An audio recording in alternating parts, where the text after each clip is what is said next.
السلام عليكم ورحمة الله وبركاته. أهلا بيكم.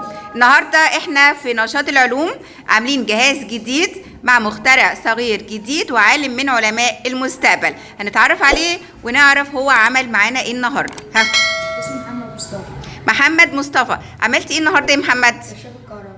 الكشاف الكهربي. ليه اسم تاني؟ الالكتروسكوب، يا اما نقول عليه الكشاف الكهربي او الالكتروسكوب. طبعا زي ما انتم شايفين محمد عامله بخامات بيئه بسيطه جدا جدا الخامات الموجوده حوالينا.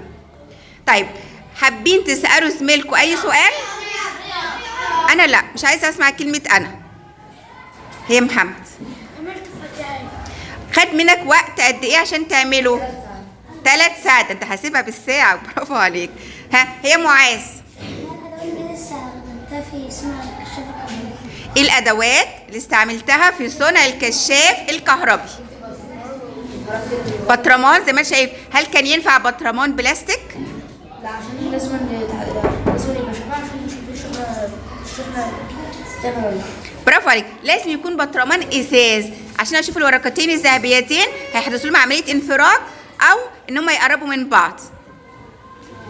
قولي الخطوات بقى، عملتي ايه؟ كنت جايب الوضع بتاعي، رحت خارج ورحت على الشطاره وجبت لحمه، ورحت جايب ازوزه ورحت رزقها. برافو عليك يا محمد، برافو عليك. طيب مين عارف ايه اهميه جهاز الالكتروسكوب اللي هو الكشاف الكهربي؟ هي محمد يا مصطفى. في حاجتين، أول واحد استدلال على حاجة كهربائية للجسم.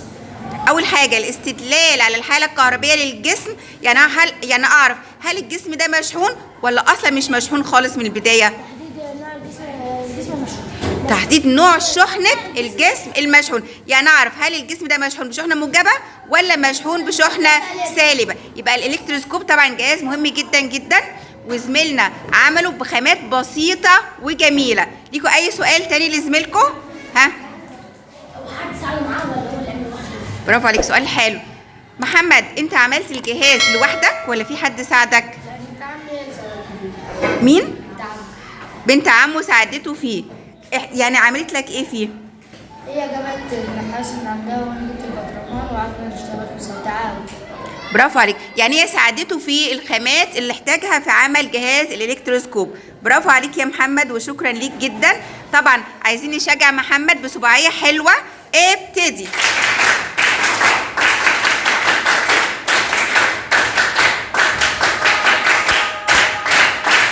شكرا ليكم، شكرا ليكم.